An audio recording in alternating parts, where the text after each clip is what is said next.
This is Marketing Jam, a show featuring the brightest minds in marketing. Marketing Jam is brought to you by Cyber Impact, the email marketing platform made specifically for Canadian small businesses. Go to cyberimpact.com/jelly, create a free account, and start sending CASL-compliant promotional emails in just a few clicks. Hey, welcome back to Marketing Jam. Shaheed Devji here. Thank you for joining us. We have a very special guest today. Cybele Negris is the co-founder and CEO of Webnames.ca. Cybele, thank you for joining us today. Thank you for having me. You drove all the way out to Fort Langley, and you said, is it not your first time here, or is it your first time here? It's not my first time here. It's absolutely beautiful, though. Yeah. It's 24 degrees out. 24 degrees in March. We're really lucky in Vancouver. We usually complain about the weather here in Vancouver, so a nice day. Thanks for joining us. Why don't you tell our audience about Webnames.ca? I read on the website you're called Canada's original domain registrar, and that's probably true. You're not just saying that because you've bbeen around for 20 plus years, and part of your the people who co-founded you is a man who started the .ca registry. So maybe tell our audience what Webnames.ca is. Yeah, absolutely. It's actually quite a unique story. So John Demko, who you're referring to, we call him the godfather of .ca. John actually founded the .ca domain name in 1987. So this was pre-commercialization of the internet. And really, he was involved in one of the first connections between US and Canada. He was working at UBC, and he was interested in naming, and decided that Canada needed its own domain name. So .com came out in 1985. .ca came out in 1987. He wrote a letter to another John Postel at the time, and John Postel ran the organization that basically delegates domain names and IP addresses, and said, I think I have the ability to run a something for Canada. And they were actually looking at either a .ca or a .cdn. They decided on the .ca, even though they thought maybe it might be a bit confusing in terms of California. Yeah.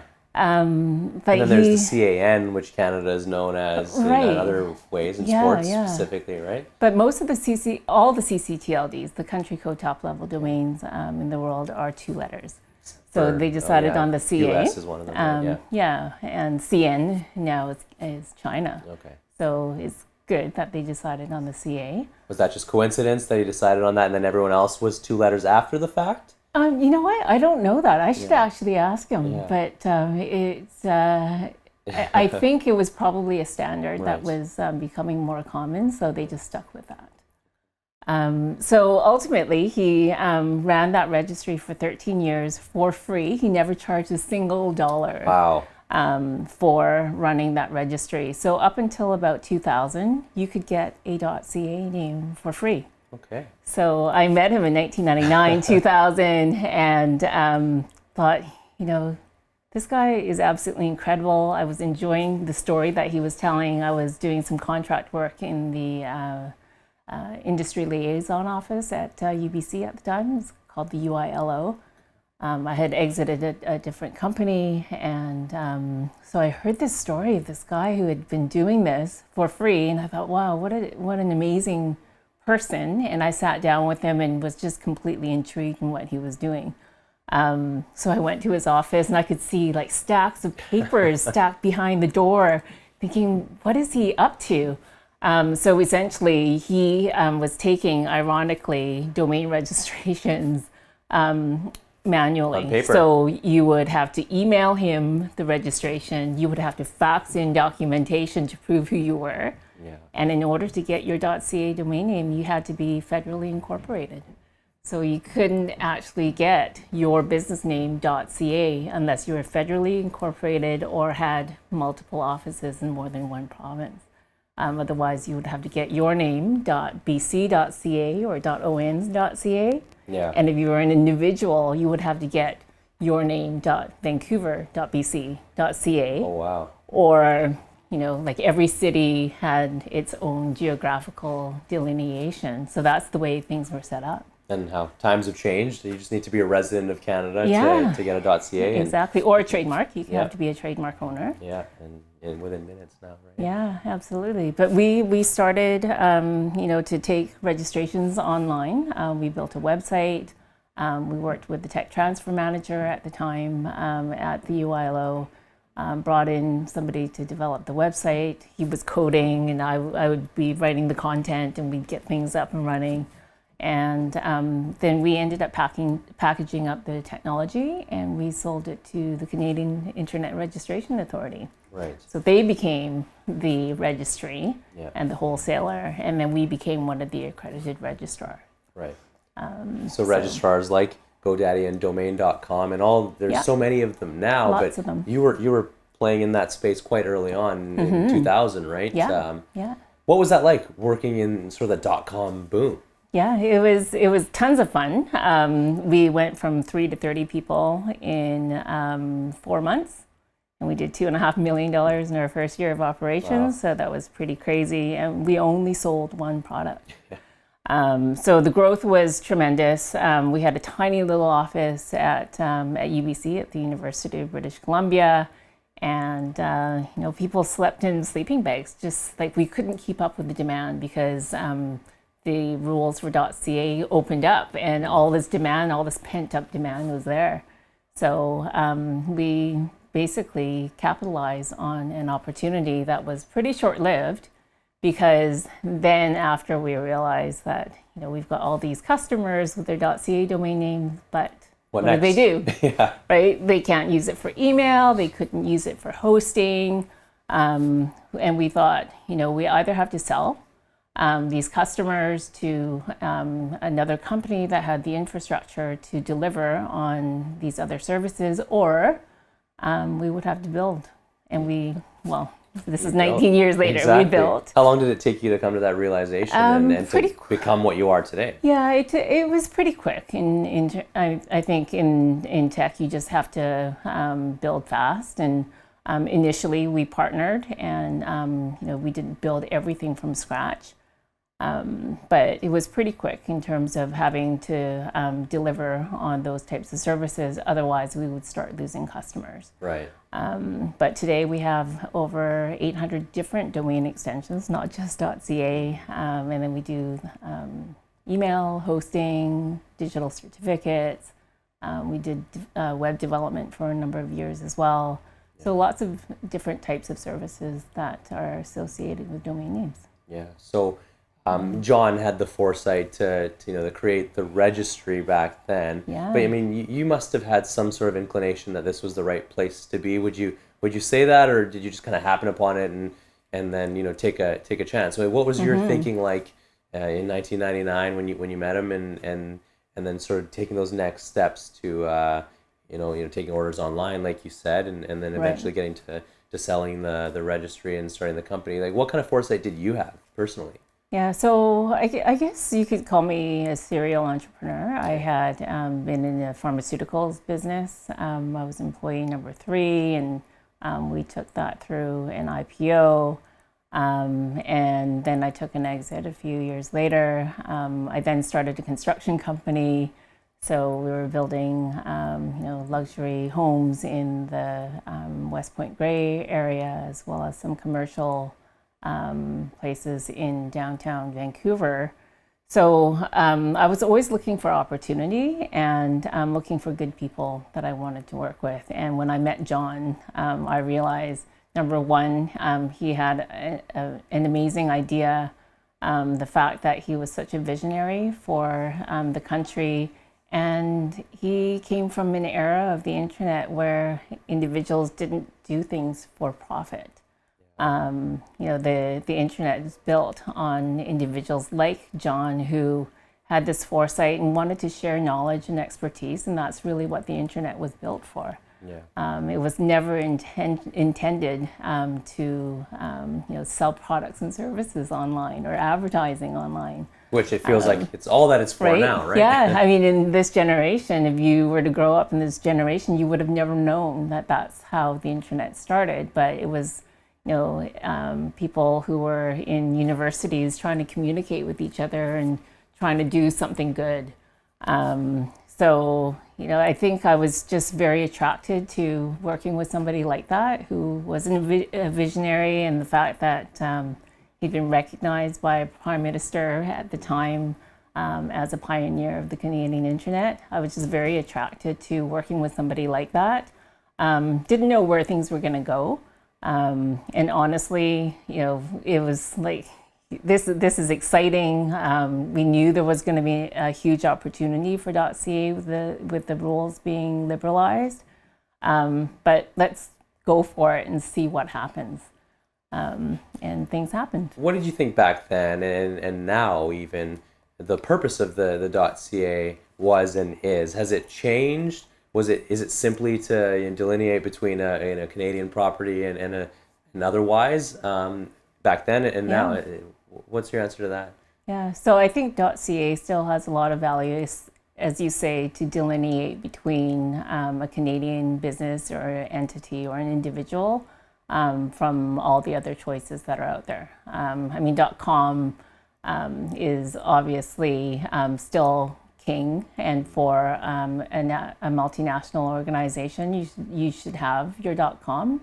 And if it's still available. Most of the good names, unfortunately, in the .com world, especially the short ones, are all gone. Yeah. And if you wanted to buy it in what we call the aftermarket, it can be extremely expensive.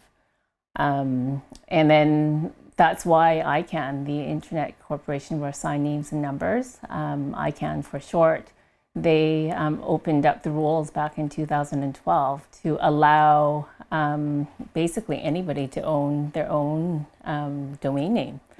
So little did they realize that when you open things up, entrepreneurs were going to basically jump in, and they received 1,930 applications for different domain extensions. And I remember the first one, I think that came out from a company by the name of Donuts. Yeah. The first one that came out under the GTLD, the generic top-level domain space, was .bike. Okay. And then, things just started to release over the years, and that's why we offer over 800 of these domain extensions today. But .ca, I still feel, has so much value because it is reserved for Canadians. And if you're a Canadian business, you should definitely have your .ca, because even if you have the US division, or you have services around the world, if you have Canadian customers, it demonstrates to your Canadian customers that you're going to be paying Canadian currency, that when you're shipping products, that you're not going to have to pay for the duties and those types of things as they have to come over the border, because you're demonstrating that you're a Canadian business. Yeah. So I think there's a lot of value there, and there are Canadian presence rules, both for registrars and for the registrants, the individuals and the businesses who register their .cas. So if you're not Canadian, you shouldn't have a .ca.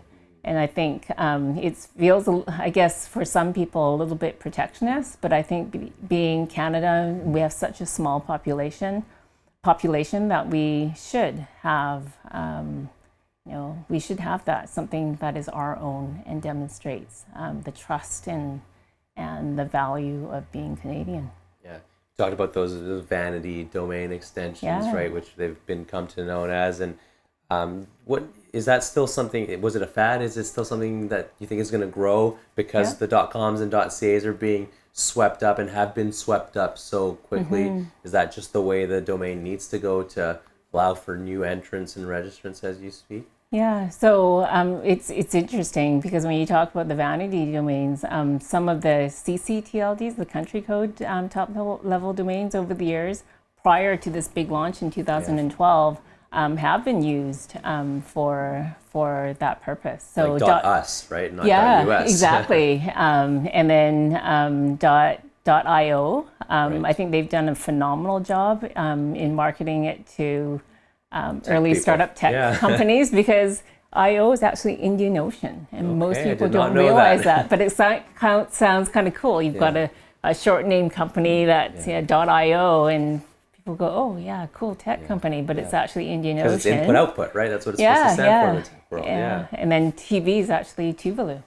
Okay. Right? So it's not actually television. So there's some neat little things that some of these countries and maybe they don't have the done. same type of rules to protect against people. Exactly. Swoop them up. Yeah. Yeah, and I think with the island of Tuvalu, it was kind of their big industry, like selling their .tv domain name, right? Because it's such a small population there. But with these new TLDs that came out, there were well over 1,000 of them that are out there now, ranging from .ninja to .yoga and so forth. And there's some kind of like fun ones like that. But there are some that are very niche, like .law or .lawyer for the legal industry. .film is one of those too. Yeah. I was looking at it the other day, and you can't actually register unless you have proof that you're for the film industry. Right. So, yeah. I mean, it serves a specific purpose, right? Yeah, absolutely. And .eco, they're also locals here from Vancouver. They won the .eco bid, which was nice to see. They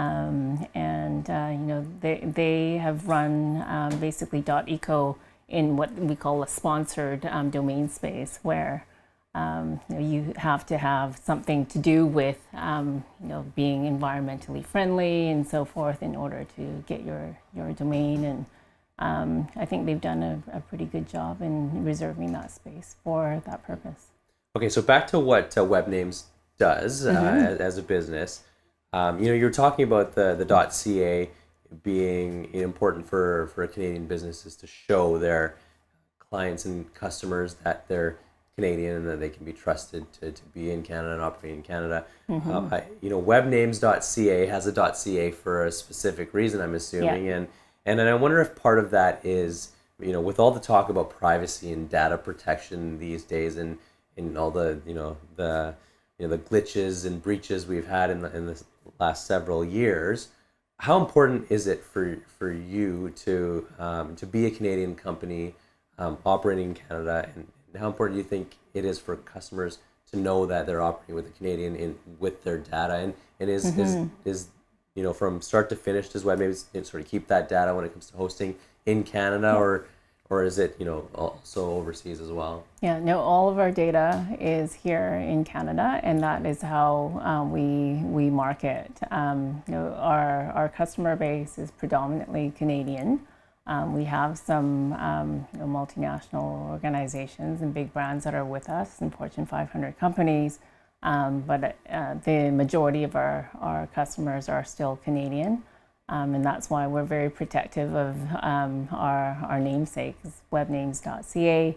And the data, we take a lot of pride in keeping all of our data here in Canada, and that is how we market it in terms of keeping your data within the country. It's not subject to the Patriot Act, and it's subject to Canadian laws, not American laws. Has that always been a priority for you, or is that kind of ramped up in the last few years? No, it's been a priority for us since day one.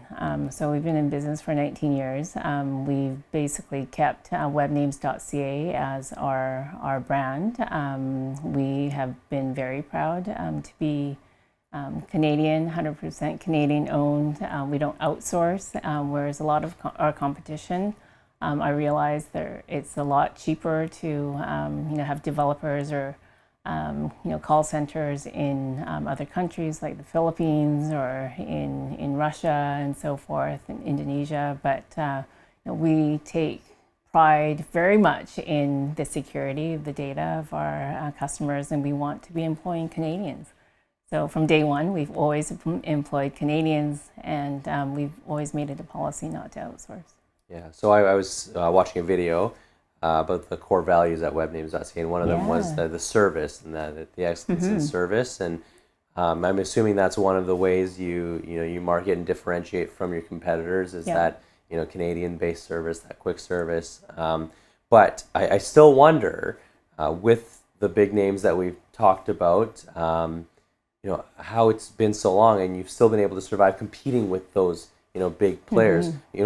What's the secret? How have you been able to compete with these big players and their big marketing dollars, and I'm sure other advantages that comes along with being one of those big players, and not that you're not, but Yeah.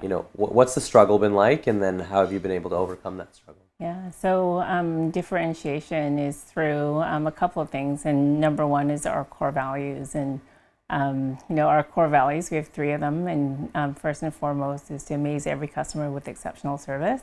Number two is to always be improving, and number three is to make a positive difference. And we don't just say these words, we live and we believe in it, and these core values are in giant red letters on our wall. And for each and every office that we've moved to, that is the first thing that we move, right? So when we were hunting for a new office space, the first question was, do we have a wall big enough for our giant red letters of our core values to be put back up on the wall again, before thinking about furniture placement or anything like that. We need room for our core values. Right. And that means when people come in, they interview with us, they walk in the door, they see the core values.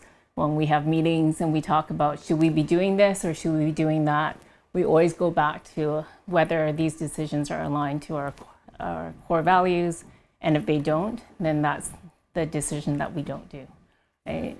So everything that we do, we live and breathe our core values. And when we talk about our quarterly employee awards, same thing. Who within the company has gone above and beyond and live our core values, and therefore should be deserving of our Employee of the Quarter award.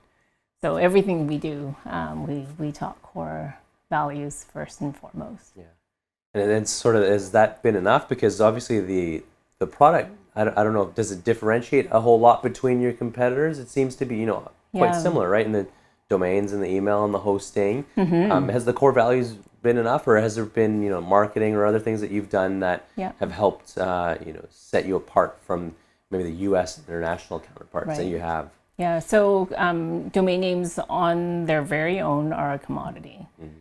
So the core values definitely help because that translates into retention of amazing people, and therefore these amazing people who've been with us for 10, 15, up to 19 years with me, deliver that exceptional service to our customers. So if you were to talk to any of our customers, that is the first thing that they will say. Yeah, Webnames, they'll actually answer the phone within 60 seconds. They'll pick up and you can talk to a live person.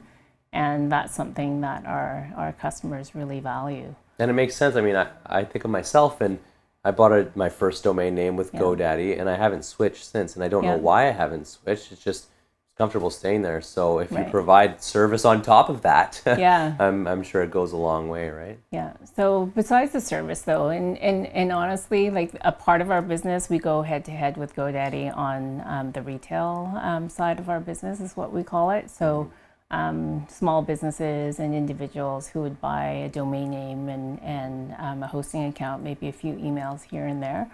But a big part of our business is actually, we call it our corporate services, and it's completely different than what GoDaddy offers. Right. So these are large Canadian corporations typically that have huge domain portfolios. So there are companies out there that register hundreds, if not thousands or tens of thousands of domain names, and they require some management of those domain portfolios. So they may have to do bulk DNS changes in the evenings, and we have staff that will sit up with them at 2:00 in the morning and handhold that process to make sure there's no downtime.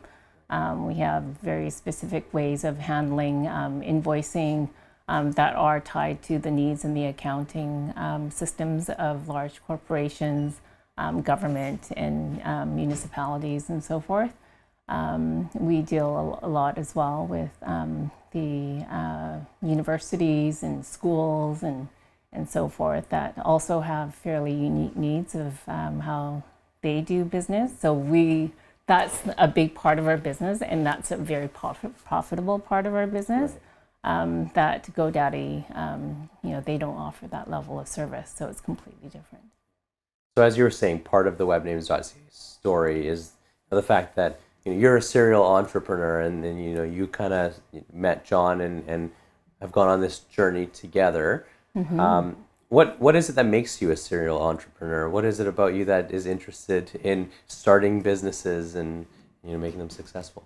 Yeah, I think I'm just very naturally aligned with seeing opportunity in everything around me. So that is actually a challenge, because if you're an entrepreneur, typically you will see opportunities everywhere, and sometimes focus is a little bit difficult. So I think I suppose I've got the discipline of actually hunkering down and running the business, but I'm also very cognizant that if I start to get bored on certain things, I'm not the person to now go into the detail. I'm more involved in the strategic part of the business, and I have amazing people in the company that run the day-to-day that allow me to do a lot of different things where I'm bringing value to the company in terms of trust and credibility and so forth. I do a lot of speaking and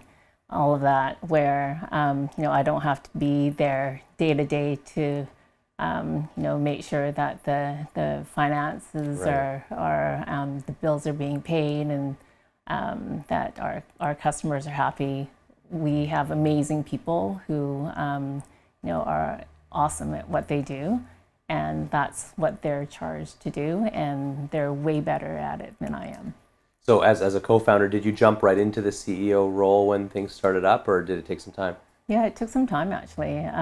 So I started out being very shy and behind the scenes, and I didn't want to be the face of the organization. It took me a number of years to really come into my own leadership style and to really feel the confidence to be able to lead the team. I think I was always thinking of myself as the workhorse behind the scenes doing all the work, and I'd stay up all night long and not sleep, but I never wanted to be the face of the company. A lot of the time with CEOs, that just comes with the territory of wanting to run the company. That's just almost an afterthought, right? Exactly. Let's just get the work done. Yeah. And then what I realized was, being a woman in technology, that I was getting a lot of media attention, and because the company was growing, and the media wanted to talk to me. I had a couple of male partners that the media kept coming to me, and then a lot of the speaking opportunities started coming, and I was terrified of public speaking, but kind of pushed myself to do more and more and more of it, where today I'm probably speaking at 30 or 40 speaking engagements a year, if not more. Right. So what's the difference between being a woman working in tech and a woman CEO in tech now was when you first took the reins as CEO? Yeah. What are some of the experiences that you had, and how are you different today than you were back then?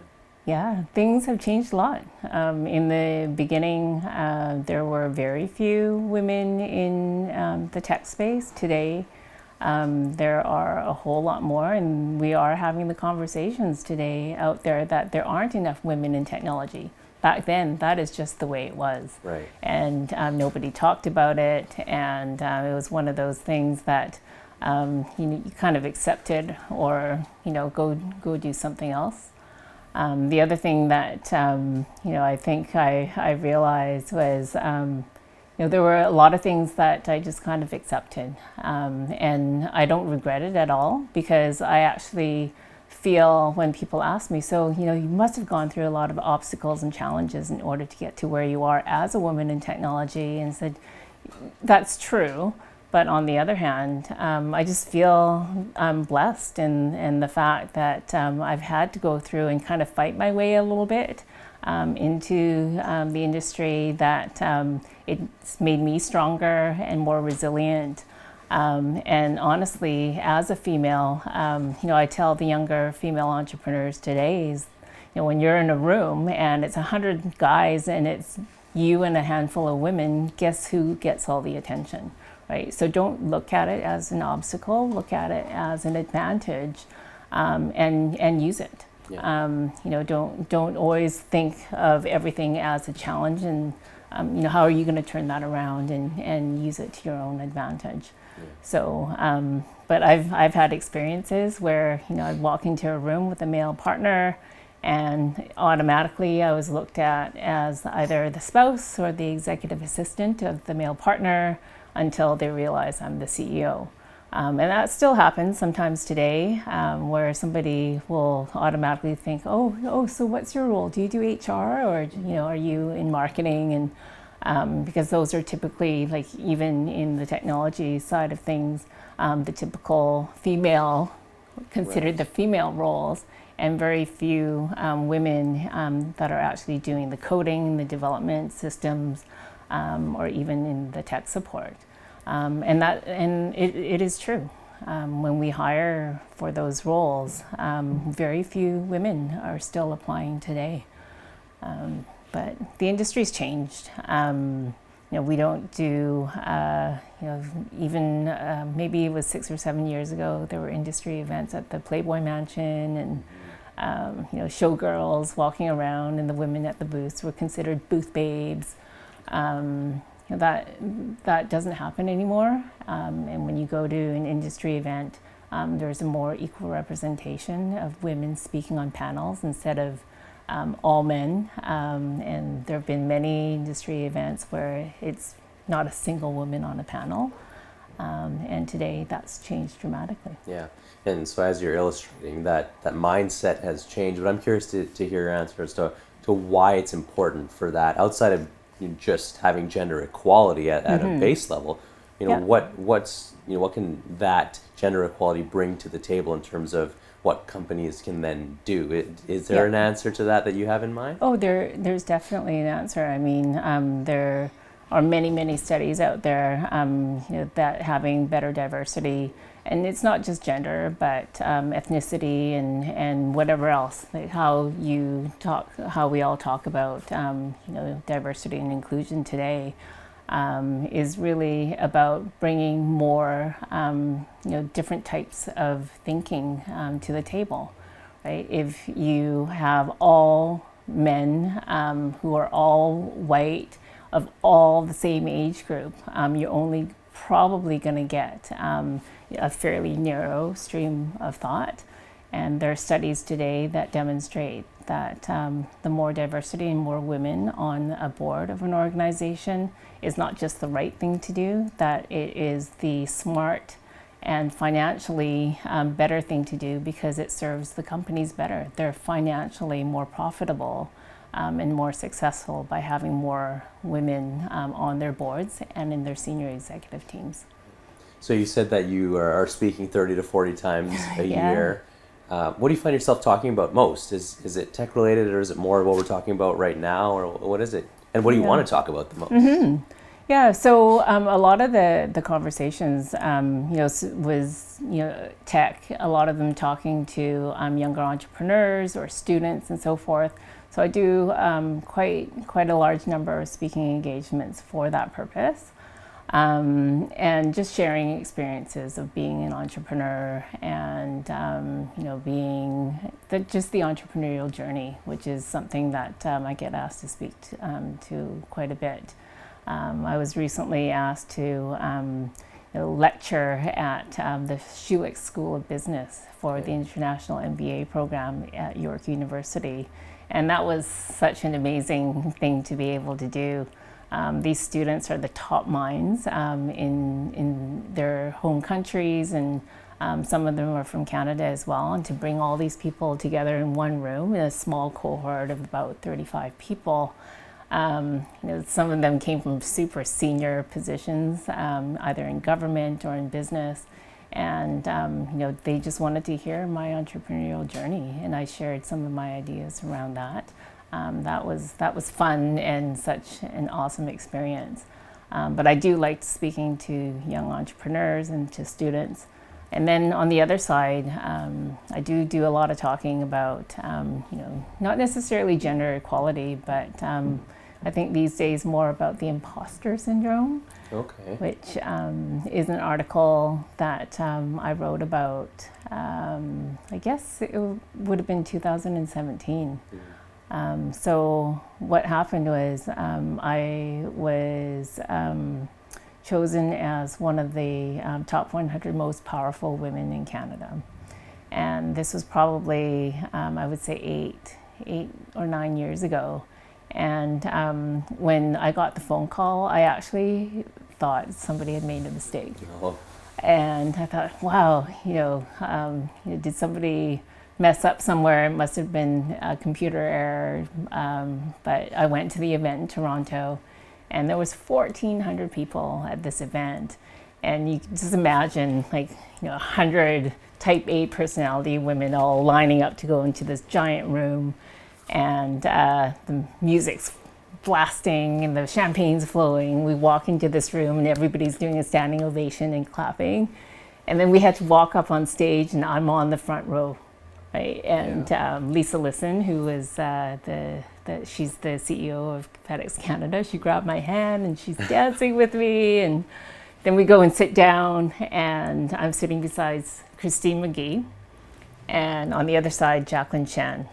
So Christine McGee's Sleep Country Canada. Jacqueline Chen invented Cold FX. Oh, wow. So I thought, wow, what am I doing here? There's FedEx and all these amazing companies. And then Margaret Atwood walks out, and she's doing the keynote, and she's also a winner of the award. And I thought, what am I doing here? And I actually felt almost embarrassed that I didn't feel like I deserved to be there. But then I ended up winning the award 4 times. And when you win the award 4 times, they induct you into the Hall of Fame. And even then, as I was going up on stage to accept my award and my video was playing, I just kept thinking, nobody knows who I am. Sure. Like, what's going on? And then I started talking to some of the other winners and other Hall of Fame inductees over the years, and I started to realize that I wasn't the only person feeling that way. Like, we were all feeling that way. So many of us, not all of us, but some of us were feeling that way. And I decided to kind of look into this issue, because why do so many women, feel that we don't deserve to be there? That we and don't even deserve. if it's women amongst women, right? Yeah, women amongst women, and some of these companies were huge companies of huge banks, and I remember this one woman who was speaking to me, and she was in a very senior role at one of the top banks in Canada, and she said, Cybele, I wish I had the guts to start my own business. I worked my way up. Climbing the corporate ladder, and it just became my time. It was just promotion to promotion, but I never had the guts to do my own thing. So she was looking at me as, wow, you started your own business and you're so successful, and she didn't deserve to be there. She was diminishing her own accomplishments, whereas on the flip side, I'm looking at her thinking, wow, she leads this massive company, that I didn't deserve to be there. So we were doing it ourselves to ourselves. So I wrote this article, and it was published in Business in Vancouver about the imposter syndrome. And then all these speaking engagements came as a result of that. Everybody wanted me to come and talk about my experience and feeling like an imposter, because I declared openly in that article that day that this is my deepest, darkest secret, and I am the ultimate imposter because I'm the CEO and founder of a tech company, and I don't have a tech background. Do you still feel that today at points in time, or have you gone past that? Yeah, at points. So I actually just wrote a second article, follow-up article, to basically delve into it a little bit more. Now that it's 2 years past that article, I've spoken about it. I've spoken to so many people about it who have now written to me, who are PhDs and so forth. Dr. Valerie Young, who wrote the book about the imposter syndrome, I actually had to open for her one day. and be the keynote opening for the woman who wrote the book on the imposter syndrome. So think about the imposter syndrome of that. Yeah, exactly. Probably a little bit of that there. Yeah, yeah. I mean, we've you know, we totally got on, and we're actually going to be meeting again soon. But you know, it's one of those topics that I think it resonates with a lot of people.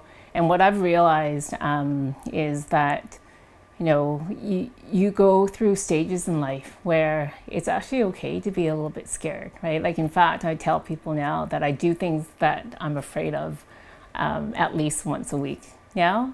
Speaking in front of a video and speaking in public was not my natural place to be. In fact, I was so scared of it, I dropped out of commerce at UBC to avoid public speaking.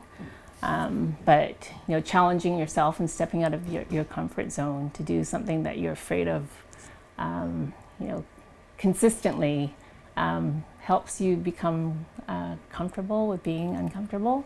So, you know, I try to do that quite a bit today, and I think that's helped me. But of course, like, I still, like, with everything that I do, when I go to that next challenge, I start to have those feelings creep up again. So when I joined a board a couple of years ago, and it was, you know, a pretty major national board, I went there and I thought, wow, I don't really deserve to be here. All these seasoned board members, you know, what do I do? So I got prepared. I read, I think it was like 7 years of financial statements and everything that was archived. I spent days and probably weeks studying the material before my orientation day. And then during orientation day, I was taking notes and paid attention to almost every single word that was said to make sure that I was fully prepared to add value. Which I feel now that I am, for sure, that, you know, I learned every part of that business, you know, during the first few months, because I didn't want to take like 2 years to get to know the organization and then be able to give back. So I think now that's another part of my strategy is, you know, if you feel that, you know, you don't belong and you don't deserve to be there, well, get prepared. You know, make sure that you can deliver. I'm sure a lot of our audience, viewers and listeners, in hearing, you know, parts of your entrepreneurial journey, you know, dropping out of commerce at UBC and, you know, the starting up in tech there and pharmacy, as you talked about, I've been able to glean a lot. But you know, what's up with maybe it being really easy to want and think of starting up a business right now these days, not necessarily getting the financial means to do so, but what advice can you give to people who are starting their own businesses today and in that startup phase and then feeling those feelings of maybe not belonging or just, you know, not necessarily knowing whether they're going to succeed or not? What type of advice can you give them? Yeah, I think you should look within yourself and try to determine whether you are a true entrepreneur or not. I think there is a very low barrier to entry nowadays to starting your own business. You know, I see many startups starting and a lot failing. And people don't realize how hard it is because it's glamorized, right? Like it seems so great when you hear the success stories of all these people who have gone out there and built these amazing businesses that sound awesome. What you don't see behind the scenes are all the multiple failures before that, all the sleepless nights, the true blood, sweat, and tears that goes into building a business, and you know, times when, you know, companies are feeling that they can't make payroll. You know, many companies are financed and they're losing their runway, and they know they probably can't survive for another month. Like those gut-wrenching feelings that an employee of a company never has to feel, because they're doing their work and they could be doing amazing work, but they don't have to think about that. Whereas the business owner has to do all of that and think of the strategy, how to move forward, but at the same time, it's not just their own paycheck, it's the paycheck and the responsibility of having all these staff and their families to feed as well. It's way harder than most people think it is. So I love it when there are people out there talking about their failures, because it helps to demonstrate that it's not all roses, right? It is so hard to run a business and to run a successful business that is long term. I know so many businesses that have to sell. They don't have a choice to keep going, because they've taken investors pretty early on. And the investors, after close to 10 years, are like, okay, that's it. Back. Yeah. There's no more is coming. You have to be growing at 3 times, at 3x every year, and that's what investors are expecting. And if you're not growing at that rate, it's easy when you're going from 5,000 to 15,000 to 60,000, let's say, right? Mm-hmm. So once you're into the millions, to 3x is way harder, and it gets progressively harder. And so many of the companies, especially in particular in Canada, they have to sell to a bigger American company. We've had lots of offers, and I've declined many of them, all of them so far. Yeah. Just because I want to keep Webnames.ca Canadian, and keep the staff here in Canada. And if we get swallowed up by a big American company, I know they're not going to keep the Webnames brand, and they're probably not going to keep any of the staff. So it's important to me to kind of uphold that legacy that John built, so many years ago. And, as the stewards of .ca in the beginning, I just feel it's important to keep things going here in Canada. Yeah, absolutely. And if I'm hearing you correctly, to entrepreneurs, it's be willing to put in the work. Absolutely. Because there's no way, no other way to do it. Yeah, it's the work and the resiliency. So, when things are super tough, do you have what it takes to pick yourself up, keep going, and to keep going? Yeah. And a lot of people don't. Yeah.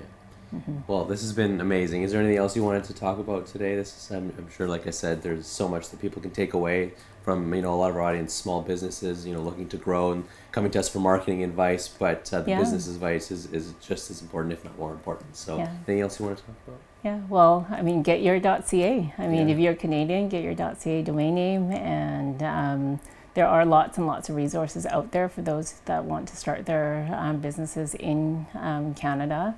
Small Business BC here locally in British Columbia. Female entrepreneurs should go to fwe.ca. There's so many resources available for the startup community. I know across Canada, Startup Canada has done a phenomenal job as well. Futurepreneur for those that are under the age of 39.